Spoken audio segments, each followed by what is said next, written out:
So I'm back. I haven't posted a video for I think almost a year. I don't know how to go about it. I have so many ideas, so many things that I want to share about how my whole life people have been making many assumptions in it. The culprit here is because I'm an introvert. If I would communicate with other people, then there wouldn't be room for assumptions. This video is why I will never seek counseling services again.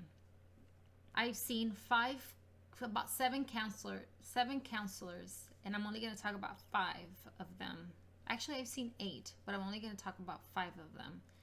And it's the first one was back in 2006. She had lots of experience, and she was a marriage family therapist. MFT is what their professional title is.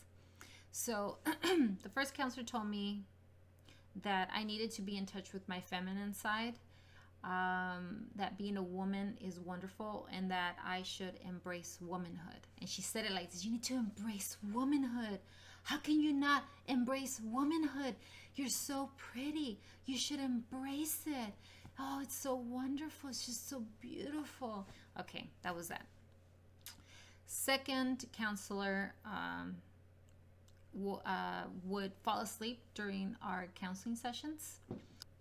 Third counselor, I don't know if you know this, but when you go see a counselor, they ask you about your childhood, your siblings, your parents, the whole shebang. During those sessions, because the third counselor I did see for a couple of sessions, I want to say maybe about 7 sessions. In the conversation, I guess I must have just told her that I don't call my dad, I call him by his first name. And to her, she found that wrong in so many ways. And she made the conclusion that I was adopted. That was it. She said, "You're adopted." That I was secretly adopted, that he was not my real father. Of course, that is completely false. She said that, and then the following session, or maybe it was the same session, I can't remember, she told me if I wanted to continue to see her. And I said, yes, I do want to continue seeing you. And she said, okay, because I just want you to know that I'm a Christian. That's not going to be a problem for me. And then she's like, are you sure? She kept like asking, are you sure that's not going to be a problem for you? And my mind was thinking, well, what are you going to do? You're going to start like, throwing holy water at me? Like, I don't get it. Like, you're going to come in here with a priest or something? Like, I didn't understand why that was such a big issue, but okay. Then the 4th counselor that I saw, again, a female, she was about my age. She advised me that once my son turned 18, that I can do what I want and go wherever I want it. Like, just basically leave. Like, I no longer needed to be responsible for my son. Now, my son at the time was going to college, because even though he started going to college since he was 12, taking a few computer courses, and then he was about to be 18. I think he was 17 during that time I saw this counselor. So she told me that in 1 year I could just leave and go wherever I wanted, pack my bags and just leave. And I'm thinking, that is a huge neglect.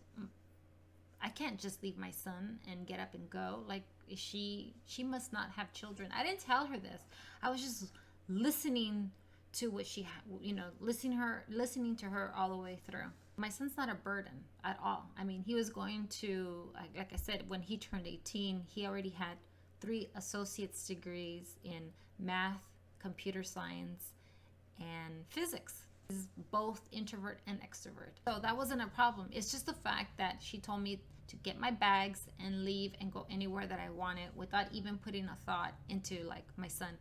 I will never do that, and I think any parent out there will never just abandon their kids without having a plan. Like, okay, so you're a teen, what are your plans? Do you still need me to live here? Do you still want me to have the place? Like, you just don't get your bags and leave. That's not the way life works. Even if I didn't have a kid, I just, like, you got to think about family sometimes. And this is speaking from an introvert. I mean, they say that introverts are robots. Do I sound like a robot? No, I'm a caring person. So anyways, that was the 5th one. The 4th counselor.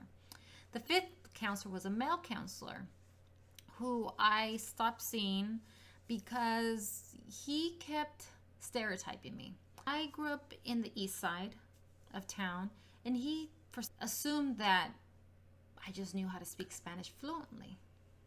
And when I told him that I didn't, he was just shocked. Like, how can you not speak Spanish fluently? I said, I understand Spanish. I can understand it. I can read it. I took 3 semesters of Spanish at the university, so I understand and read it very well. But speaking it, not so much. And he didn't even take a moment to think that, oh, well, she has difficult speaking, regardless whether it's Spanish, English, or whatever, because she's an introvert, and I don't use a lot of verbal in my life. I'm more of a thinker. Even this video is hard for me to do. He also had a difficult time for the fact that I was an introvert and happy. He's like, how can you be happy? Socializing is such a good thing and all this. So I eventually left. I actually tested him. I told him that I was eventually going to change my career from, my career is in the sciences. And I said, and I'll just become a writer.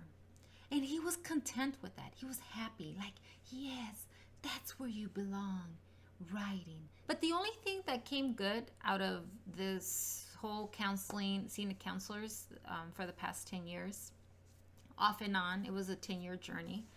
I did my own research. I read textbooks from different professional experts. I took a psychology class at the university. It was an upper division course. I learned a lot from my own research, and it pushed me to go this way because of the stupidity and the feedback that I would get from these counselors.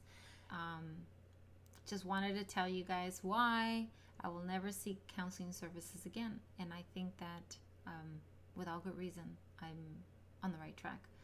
All right. See ya.